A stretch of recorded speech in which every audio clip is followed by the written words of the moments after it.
और इस वक्त की बड़ी खबर लखनऊ से बड़ी खबर है कि गैंगस्टर मुख्तार अंसारी के मामले पर इस वक्त लखनऊ में मुख्यमंत्री के आवास पर एक हाई लेवल मीटिंग चल रही है। खुद मुख्यमंत्री ये बैठक ले रहे हैं जिसमें कई बड़े अधिकारी मौजूद हैं। तो मुख्यमंत्री के आवास पर यह बैठक हो रही है, उच्च स्तरीय बैठक बताई जा रही है, मुख्तार मामले पर हो रही है। यह बेहद अहम बैठक लखनऊ से इस वक्त की ये बड़ी खबर। मुख्तार अंसारी जिसको बांदा जेल लाया जा रहा है, लेकिन इस सबके बीच मुख्यमंत्री बैठक ले रहे हैं। अजीत हमारे सहयोगी जुड़ गए हैं ज्यादा जानकारी के साथ। अजीत, क्या जानकारी बैठक से जुड़ी? देखिए, बिल्कुल गायत्री, मुख्यमंत्री हर घंटे मुख्तार अंसारी को लेकर अपडेट कर रहे हैं। जो वहां से उनका काफिला चला उसको लेकर उन्होंने अपडेट लिया, और दूसरी बात जो बाराबंकी नंबर की एम्बुलेंस थी उसको लेकर भी मुख्यमंत्री ने सुबह भी अपडेट लिया और इस वक्त भी पूछा, क्योंकि जिन जिलों से मुख्तार का काफिला गुजरेगा वहां सुरक्षा के क्या इंतजाम है उसको लेकर भी सीएम ने अपडेट लिया। एसीएस होम, डीजी जेल और यूपी के डीजीपी एसटी अवस्थी सभी से उन्होंने बात की और कहा कि हर घंटे हमें इस पूरे मामले की रिपोर्ट चाहिए। कहीं भी किसी प्रकार की अगर कोई बात होती है तो हमें उससे जरूर अवगत कराएं, और जब तक मुख्तार अंसारी बांदा जेल नहीं पहुंच जाता हर घंटे उन्होंने रिपोर्ट मांगी अपने अफसरों से। और सीधे तौर पर कहा है कि उत्तर प्रदेश में कानून व्यवस्था का राज है और कानून व्यवस्था को लेकर किसी भी तरह की कोई चूक नहीं होनी चाहिए। उन्होंने ये बात जरूर कही है कि जो अब तक एम्बुलेंस से चल रहा था, उन्होंने जो आरामगाह बना रखा था जेलों को अपने तरीके से यूज कर रहा था, वो आगे से नहीं होना चाहिए। उन्होंने सख्ती भी बरती और सीधे तौर पर जेल के अधिकारियों से कहा है कि जेल में पूरी सख्ती बरती जाए, किसी प्रकार की जेल मैनुअल का उल्लंघन ना हो। प्राय सुनने को आता है कि जेल में हथियार का उपयोग किया जा रहा, मोबाइल का इस्तेमाल किया जा रहा, उन सब चीजों को उन्होंने कहा कि किसी भी तरह की इस तरह की हरकतें सामने नहीं आनी चाहिए। सीधे तौर पर सुबह भी उन्होंने एसीएस होम से बात की थी, गायत्री, डीजी से बात की थी, और एक बार फिर उन्होंने बैठक करके सभी को सख्त निर्देश दिए हैं कि इस पूरे मामले में पैनी निगाह रखी जाए। अजीत, लौटते रहेंगे आपसे, अपडेट लेते रहेंगे। तो ये योगी की तरफ से उच्च स्तरीय बैठक, मुख्यमंत्री योगी आदित्यनाथ अपने आवास पर ये हाई लेवल मीटिंग ले रहे हैं। 7 निर्देश हैं, सुबह भी इस तरह के निर्देश दिए गए थे कि मुख्तार जब बांदा जेल पहुंचे तो जैसे एक आम कैदी रहता है ठीक उसी तरीके की सुविधाएं मिले, किसी तरह की ज्यादा सुविधाएं ना दी जाए जो अब तक मुख्तार अंसारी की तरफ से जेलों में लिए जाने की खबर आती रही है।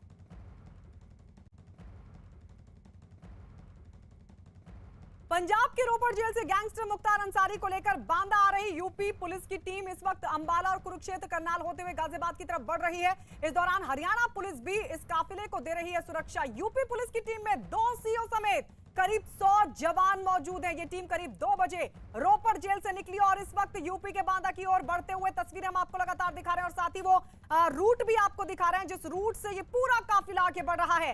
काफिले के बीच में एम्बुलेंस है जिसमें मुख्तार अंसारी बैठा हुआ है, और इस काफिले के आगे पीछे यूपी पुलिस की मजबूत सुरक्षा घेरा है। पुलिस की टीम रोपड़ से बांदा तक की करीब 900 किलोमीटर की दूरी तय करेगी। इससे पहले जेल में पंजाब पुलिस ने मुख्तार की फोटोग्राफी के बाद उसे यूपी पुलिस को सौंप दिया। यूपी पुलिस के काफिले के साथ डॉक्टरों की भी एक टीम मौजूद है। तो ये रूट भी हम आपको दिखा रहे हैं, मुख्तार का रूट मैप, किन किन रास्तों से मुख्तार अंसारी का ये जो काफिला है, जिस काफिले में 100 जवान मौजूद हैं यूपी पुलिस के, और लगातार कड़ी सुरक्षा के घेरे के बीच मुख्तार अंसारी को एम्बुलेंस के जरिए ले जाया जा रहा है। और ये रोड मैप है, ये पूरा रूट मैप है। रोपड़ से निकलते हुए पानीपत, सोनीपत, फिर ईस्टर्न पेरिफेरल एक्सप्रेस वे, फिर यमुना एक्सप्रेस वे, और इस तरह से बांदा की तरफ आगे बढ़ते हुए। हालांकि आपको यह भी बता दें कि फिलहाल अभी यूपी की सीमा में एंट्री नहीं हुई है। हरियाणा पुलिस लगातार सुरक्षा को और मजबूती दे रही है, और इस सबके बीच लगातार इस पूरे काफिले को फॉलो करती हुई न्यूज़ 18 की टीम। आप करनाल के जो सीमा में हम लोग जिस तरह से बकायदा क्रॉस कर रहे हैं, तो इसी बात को ध्यान में रखते हुए यहाँ की जो स्थानीय पुलिस है, जो स्थानीय जिला की पुलिस है, करनाल पुलिस हम लोग के साथ साथ में पीछे काफिले में चलता हुआ। देखिए सामने एम्बुलेंस को देखा जा सकता है, ठीक हम लोगों से 4 गाड़ियाँ आगे। हालांकि यहाँ पर बार बार जो स्थानीय पुलिस जो अधिकारी हैं बकायदा वो मना कर रहे हैं कि आगे नहीं जाना है, और तमाम मीडिया वालों से भी रिक्वेस्ट करते हुए नजर आ रहे हैं। लेकिन ठीक हम लोगों से चंद दूरी पर ही एम्बुलेंस आगे बढ़ता हुआ, एम्बुलेंस के साथ में त्रिकोणीय लेवल में यूपी पुलिस का काफिला, यानी कि 3 गाड़ियां आगे, 3 गाड़ियां पीछे, और बीच में 2 गाड़ियां साथ साथ में चल रही है। एम्बुलेंस के साथ साथ उसके पैरेलल में 2 गाड़ियां चल रही हैं। तो एक तरह से कहा जा सकता है कि पूरी सुरक्षा व्यवस्था को यहाँ पर तवज्जो दी जा रही है, उसको ध्यान रखा जा रहा है। और जी जी जी उस एम्बुलेंस में डॉक्टर भी मौजूद हैं, और उसमें कोई भी हथियारबंद पुलिसकर्मी उस एम्बुलेंस में नहीं बैठा हुआ है। क्योंकि जिस तरह से सुरक्षा व्यवस्था की अगर बात करें तो उसको काफ़ी ध्यान में रखा गया है। कोई भी पुलिसकर्मी जो गन के साथ में मुख्तार अंसारी के साथ में नहीं बैठा हुआ है। हालांकि जो एम्बुलेंस के आगे वाला जो सीट है उस सीट पे ड्राइवर के ठीक बगल में वहाँ पर जरूर पुलिसकर्मी बैठा है, लेकिन जिस जगह पे मुख्तार अंसारी लेटा हुआ है जिस पीछे में, उस जगह पे कोई भी पुलिसकर्मी गन के साथ में नहीं है। तो ये तस्वीर लगातार हम आपको दिखा रहे हैं। न्यूज़ 18 की टीम लगातार इस पूरे काफिले को फॉलो करते हुए 2 सीओ समेत 100 जवान इस काफिले में मौजूद। हरियाणा पुलिस की तरफ से भी लगातार इसको सुरक्षा दी जा रही है। हरियाणा पुलिस भी लगातार इस पूरे काफिले के साथ आगे बढ़ रही है। एम्बुलेंस में मौजूद है मुख्तार अंसारी और मुख्तार अंसारी की इस एम्बुलेंस के पीछे भी वज्रवाहन है, आगे भी वज्रवाहन है। 10 गाड़ियों का ये पूरा काफिला है और कड़ी सुरक्षा के बीच मुख्तार अंसारी का ये जो मुख्तार अंसारी को ले जाया जा रहा है। आपको बता दें अभी पेरीफेरल एक्सप्रेसवे से तकरीबन 80 किलोमीटर पेरीफेरल एक्सप्रेसवे है और पेरीफेरल एक्सप्रेसवे के बाद यमुना एक्सप्रेसवे और फिर आगे बढ़ते हुए यूपी की सीमा में दाखिल होगा ये काफिला और फिर बांदा ले जाया जाएगा। लेकिन फिलहाल करनाल से सीधी तस्वीर हम आपको दिखा रहे हैं क्योंकि अभी करनाल में मौजूद है ये पूरा काफिला 10 गाड़ियों का। उधर मुख्यमंत्री भी हाई लेवल मीटिंग ले रहे हैं। मुख्यमंत्री योगी आदित्यनाथ के आवास पर यह हाई लेवल मीटिंग चल रही है जिसमें बड़े अधिकारी मौजूद है और ये साफ तौर पर निर्देश मुख्यमंत्री की तरफ से कि भले ही मुख्तार अंसारी अभी तक तमाम जेलों में लेता रहा हो सुविधा, लेकिन उत्तर प्रदेश के बांदा जेल में जब वो पहुंचेगा तो एक आम कैदी की तरह ही उसको सुविधाएं मिलेंगी, उससे ज्यादा नहीं। तो लगातार मुख्तार अंसारी को लाने के लिए यूपी सरकार मांग कर रही थी, पंजाब सरकार ने मना कर दिया था और यही वजह है कि यूपी सरकार की तरफ से कोर्ट का दरवाजा खटखटाया गया और फिर सुप्रीम कोर्ट के आदेश के बाद ही पंजाब सरकार को सौंपना पड़ा मुख्तार अंसारी को। आज रोपड़ जेल से तकरीबन 2:10 पर यह काफिला निकला मुख्तार अंसारी को लेकर एम्बुलेंस के जरिए और अब आगे बढ़ते हुए करनाल से सीधी तस्वीर हम आपको दिखा रहे हैं। पेरीफेरल एक्सप्रेसवे अभी 80 किलोमीटर दूर है, तकरीबन 80 किलोमीटर दूर है और जो जानकारी मिल रही है उसके मुताबिक पानीपत पहुंच चुका है ये काफिला जिसमें मुख्तार अंसारी को एम्बुलेंस के जरिए ले जाया जा रहा है। कड़ा सुरक्षा घेरा है, हरियाणा पुलिस भी इस काफिले में मौजूद है। लेकिन इस सबके बीच ये रूट मैप भी हम आपको दिखा रहे हैं। रोपड़ जेल से निकलते हुए काफिला पानीपत पहुंच चुका है, लेकिन अभी पानीपत के बाद सोनीपत से ईस्टर्न पेरीफेरल एक्सप्रेसवे, लेकिन ईस्टर्न पेरीफेरल एक्सप्रेसवे अभी पानीपत से तकरीबन 70-80 किलोमीटर दूर है। उसके बाद यमुना एक्सप्रेसवे पर यह काफिला आएगा और फिर यूपी की सीमा में दाखिल होगा। ये तस्वीर हम आपको सीधी दिखा रहे हैं। देखिए ये वही एम्बुलेंस है जिसमें मुख्तार अंसारी लेटा हुआ है क्योंकि रोपड़ जेल से जब वो बाहर निकला व्हील चेयर पर था, उसने इच्छा जाहिर की कि वो लेटकर एम्बुलेंस में जाएगा और उसके बाद एम्बुलेंस के जरिए अब उसको ले जाया जा रहा है। लेकिन एक कड़ा सुरक्षा घेरा है और उस सब के बीच मुख्तार अंसारी को बांदा जेल ले जाया जा रहा है। यानी अब बांदा का कैदी हो गया मुख्तार अंसारी। पहले पंजाब में रोपड़ जेल में बंद था, 27 महीने तक रोपड़ जेल में बंद रहा। उसके बाद यूपी सरकार लगातार कोशिश करती रही कि मुख्तार अंसारी को पंजाब सरकार सौंप दे, लेकिन जब पंजाब सरकार ने मना कर दिया, हवाला दिया मुख्तार अंसारी के स्वास्थ्य का, उसके बाद कोर्ट का दरवाजा यूपी सरकार ने खटखटाया। इस पूरे मामले को लेकर सियासत भी हुई, लेकिन आखिरकार यूपी प्रशासन कामयाब रहा और अब फाइनली आखिरकार मुख्तार अंसारी की कस्टडी यूपी पुलिस को मिल चुकी है। यूपी पुलिस एक कड़ी सुरक्षा के बीच मुख्तार अंसारी को ले जाते हुए करनाल पहुंच चुका है ये काफिला और उसके बाद करनाल के बाद आपको बता दें पानीपत पहुंच चुका है ये काफिला, फिर सोनीपत से ईस्टर्न पेरीफेरल एक्सप्रेसवे और फिर उसके बाद यमुना एक्सप्रेसवे और फिर दाखिल होगा उत्तर प्रदेश में ये काफिला जिसमें मुख्तार अंसारी गैंगस्टर, हत्या का मामला दर्ज, हत्या की कोशिश, धोखाधड़ी, साजिश, गैंगस्टर अधिनियम के तहत मामला दर्ज और इन्हीं तमाम चीजों को देखते हुए सुप्रीम कोर्ट ने आदेश दिया क्योंकि उत्तर प्रदेश में गैंगस्टर एक्ट के तहत मामले दर्ज है, इसके अलावा भी कई और मामले दर्ज है, लिहाजा कस्टडी यूपी पुलिस को दे दी जाए पंजाब पुलिस की तरफ से। हमारे सहयोगी शंकर आनंद जो इस पूरे काफिले को लगातार फॉलो कर रहे हैं हमारे साथ जुड़ गए हैं। शंकर आनंद, कहां तक पहुंचा अभी ये काफिला?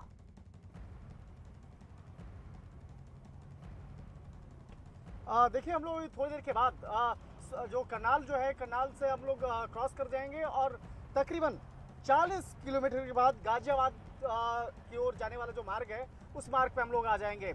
यानी कि हरियाणा का जो सीमा है उसके बाद उत्तर प्रदेश का जो सीमा है उस सीमा में आ जाएंगे। इस वक्त मैं आपको दिखाने जाएंगे मेरे ठीक साथ में देखिए जो ब्रज वाहन उसको मैं दिखाना चाहूँगा। ठीक हमारे पीछे ब्रज वाहन जो बांदा पुलिस का वो साथ में चलता हुआ और जिस तरह से अगर मुख्तार अंसारी की बात करें तो मुख्तार अंसारी एम्बुलेंस में लेटा हुआ है। ठीक हमसे 4 गाड़ी आगे जो है बकायदा वो देखा जा सकता है।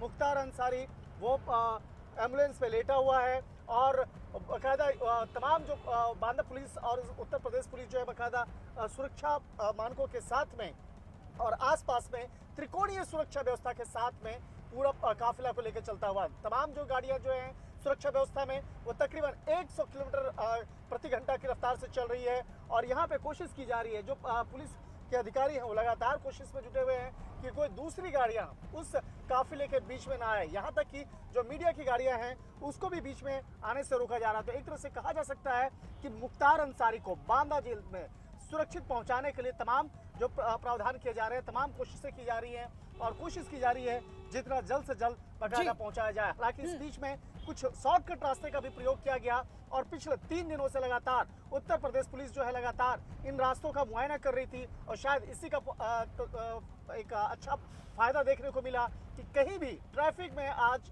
ये मुख्तार अंसारी और पूरा जो काफिला है उत्तर प्रदेश पुलिस का वो आज कहीं भी इस ट्रैफिक में नहीं फंसा और शायद इसी का तकाजा। देखिए बांदा पुलिस की जो ब्रज वाहन है वो अब निकलते हुए आगे।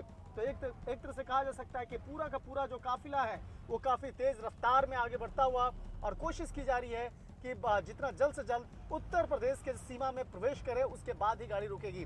क्योंकि अभी तक तकरीबन हम लोग 4 घंटा हो चुका है और अभी तक हम लोग कहीं से भी इस रास्ते में बाकायदा सुबह से अगर बात किया जाए तो 2 बजे हम लोग ठीक हम वहाँ से हम लोग प्रस्थान किए थे रोपड़ जेल से और इस वक्त में 5:10 हुए हैं। तो इस बीच में कहीं भी काफिला को रोका नहीं गया है और जब गाजियाबाद के अंदर सीमा हम लोग प्रवेश करेंगे उसके बाद हो सकता है कि कहीं पर रोक करके 5-10 मिनट के लिए वक्त लिया जा सकता है। जी यानी शंकर आनंद बता रहे कि 2:10 पर जब ये पूरा काफिला आगे बढ़ा उसके बाद से अभी तक रुका नहीं, यानी पूरी तैयारी पहले से की गई थी कि कहीं पर काफिला ना रुके, इसलिए रास्ते को पूरी तरीके से खोला गया था।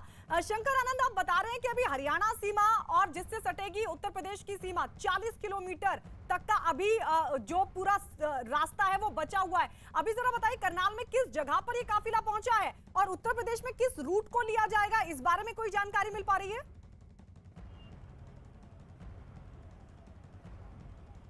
ठीक अब तकरीबन 25 किलोमीटर के बाद मुरथल आ जाएगा। मुरथल के बाद जो 10 किलोमीटर का जो बाद का रास्ता है, मुरथल के 10 किलोमीटर के बाद तो वहाँ से गाजियाबाद जाने की ओर जो रास्ता है वो स्टार्ट हो जाएगा, वो रास्ता वो प्रारंभ हो जाएगा। और इस मामले में देखिए यहाँ मैं आपको दिखाना चाहूँगा लेफ्ट साइड रोहतक NH8 वाला जो रास्ता है बाकायदा ये आप रास्ता देखा जा सकता है। जो गाजियाबाद वाला जो रास्ता है वो तकरीबन 25 किलोमीटर का फासला और कहा जा सकता है 25 से 30 किलोमीटर का फासला, उसके बाद गाजियाबाद।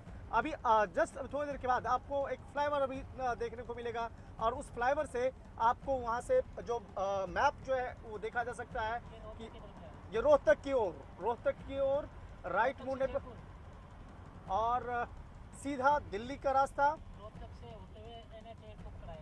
NH8 फिलहाल हम लोग देख रहे हैं कि ये जो रास्ता है कि हम लोग किस ओर हम लोग जा रहे हैं। तो ये हम लोग सीधे दिल्ली की ओर अभी जा रहे हैं और वही मार्ग जिसके बारे में हम लोग जिक्र कर रहे थे कि मुरथल क्रॉस करने के बाद जो 10 किलोमीटर आगे और बढ़ने पर उसके बाद गाजियाबाद की ओर जाने का एक रास्ता वहां से प्रारंभ होता है और उसी मार्ग को लेते हुए गाजियाबाद होते हुए ये काफिला जो है उत्तर प्रदेश के बांदा तक पहुंचेंगे। ठीक है, आप फॉलो कीजिए शंकर आनंद, हम लौटते रहेंगे, अपडेट आपसे लेते रहेंगे। तो शंकर आनंद बड़ी जानकारी दे रहे हैं, वो कह रहे हैं कि अभी करनाल में आगे बढ़ते हुए रोहतक की तरफ आगे बढ़ते हुए तकरीबन 20 से 25 किलोमीटर का रास्ता मुरथल से आगे 10 किलोमीटर और उसके बाद उत्तर प्रदेश की सीमा में ये काफिला एंटर कर जाएगा और फिर बांदा की तरफ रवाना होते हैं। लेकिन अभी कई घंटों का सफर बाकी है, लेकिन कड़ी सुरक्षा के बीच मुख्तार अंसारी को ले जाया जा रहा है यूपी पुलिस की तरफ से और यही वो एम्बुलेंस है जिसमें मुख्तार अंसारी मौजूद है।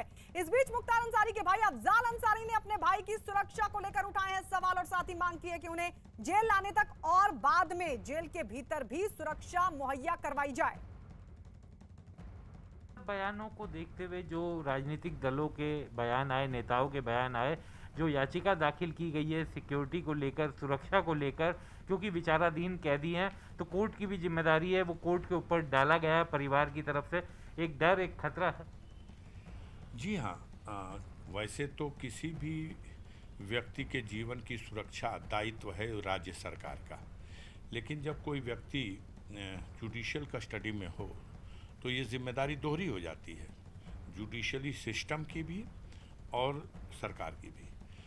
अब इनका मामला 4 गुना जिम्मेदारी बढ़ गई, इसलिए कि माननीय सर्वोच्च न्यायालय में याचिका दाखिल किया है एक स्टेट की सरकार ने, और तब सर्वोच्च न्यायालय ने यह आदेश किया है। अब उस आदेश की आड़ में आप अगर उनकी षड्यंत्र करके हत्या करना चाहते हैं और ये दिखा रहे हैं कि सुप्रीम कोर्ट ने ऑर्डर कर दिया।